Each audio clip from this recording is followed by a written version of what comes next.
Kalau menurut kalian bangsa dan ras yang paling unggul di muka bumi adalah Amerika? Bukan. Rusia?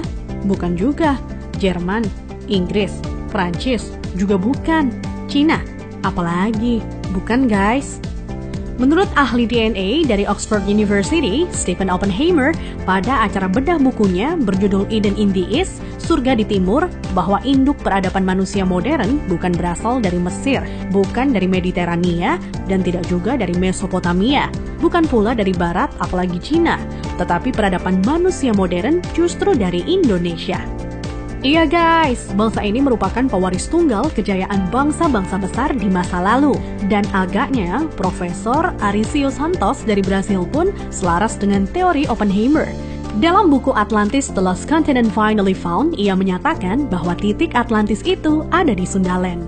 Jadi guys, kita tidak pantas bersikap kerdil dengan memelihara sindrom inferior akut alias rasa minder terhadap bangsa luar. Kenapa? Karena nenek moyang kita dulu adalah bangsa yang unggul. Nenek moyang bangsa-bangsa. Jelas ya guys? Lantas, kenapa ada sejarawan menyebut bahwa nenek moyang kita itu tidak beradab, bodoh, penyembah berhala? Itu faktor penjajahan atau kolonisasi guys, yakni pembodohan, pengaburan, dan pembengkokan sejarah oleh kaum penjajah. Menurut Juri Lina dalam buku Architect of Deception, Secret of Freemasonry, ada 3 cara melemahkan dan menjajah suatu negeri. Pertama, kaburkan sejarahnya. Kedua, hancurkan bukti-bukti sejarah bangsa itu hingga tidak bisa lagi diteliti dan dibuktikan kebenarannya. 3, putuskan hubungan mereka dengan para leluhur dengan mengatakan bahwa leluhur itu bodoh dan primitif. Guys, sejarah Nusantara ini dibikin oleh kaum penjajah seolah-olah hanya dimulai dari era kemerdekaan atau paling jauh di era Raja-Raja Nusantara dulu versi penjajah. Tahu nggak sih guys, ribuan tahun lalu Nusantara terbagi dalam 3 era loh. Era pertama disebut era Wangsa Keling.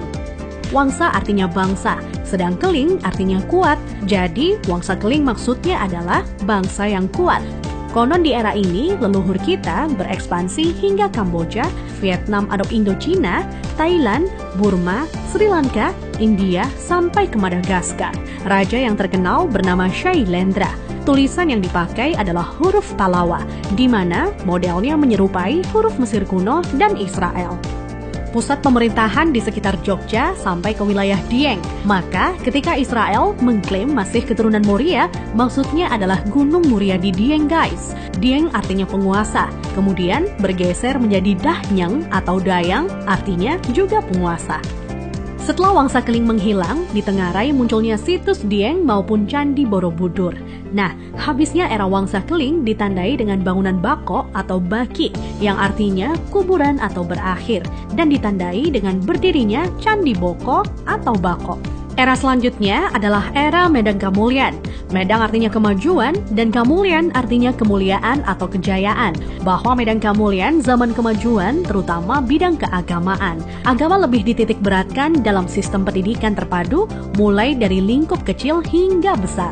Rajanya yang terkenal adalah Ratu Boko. Di era itu merupakan cikal bakal munculnya huruf Sangsekerta yang dikenal oleh Aji Saka.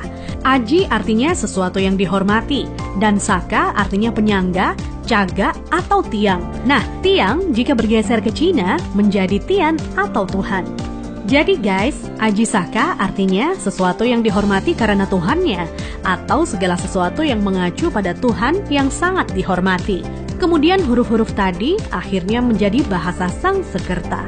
Jadi guys, Sangsekerta itu asli berasal dari bumi Nusantara atau Indonesia, bukan dari India. Kenapa? Di India tidak ada kata-kata sang. Jika berbasis kata sang, justru lebih dekat ke Cina. Contohnya Chiang Kai-shek, di mana Chiang oleh bangsa Cina dibaca sang. Jadi guys, sang itu berasal dari bahasa asli Indonesia tempo dulu, yakni bahasa Saka. Huruf yang dipakai di era Ratu Boko adalah Sangsekerta. Iya, kerta artinya 4, sedang sang asal kata wangsa atau bangsa. Jadi, Sangsekerta itu 4 bangsa yang meliputi antara lain, pertama, bangsa Qin yang meliputi bangsa Cina sendiri, Vietnam, Laos, dan Kamboja.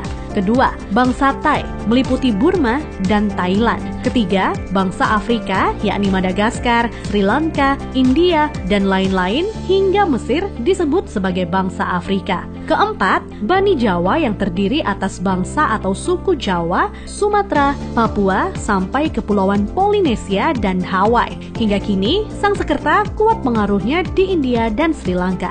Dari keempat bangsa tersebut, penguasa yang terkenal ialah Ratu Boko. Jika keempat unsur bangsa itu digabungkan, maka timbul istilah Nuswantara atau Nusantara. Nusa artinya pulau, antara artinya jarak, maka makna Nusantara adalah bangsa yang hidup di pulau-pulau yang tersebar dari Kepulauan Polinesia di ujung timur hingga wilayah Madagaskar atau Afrika.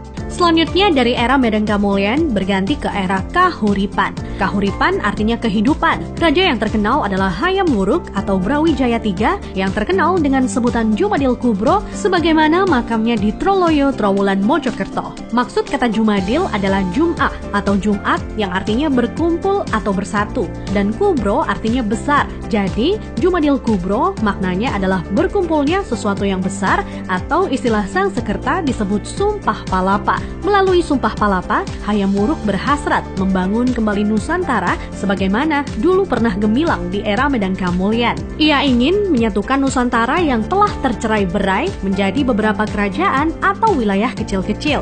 Dan patih yang melegenda adalah Gajah Mada. Nah, hal yang tidak tercatat atau dihilangkan oleh sejarah modern ialah guratan atau ukiran pada batu sumpah palapahnya Gajah Mada yang ternyata berlafadzkan La ilaha illallah, tiada Tuhan kecuali Allah. Itulah guys catatan yang hilang dari sejarah leluhur kita yang menurut Arisio Santos. Leluhur kita merupakan nenek moyang bangsa-bangsa. Thanks to watching.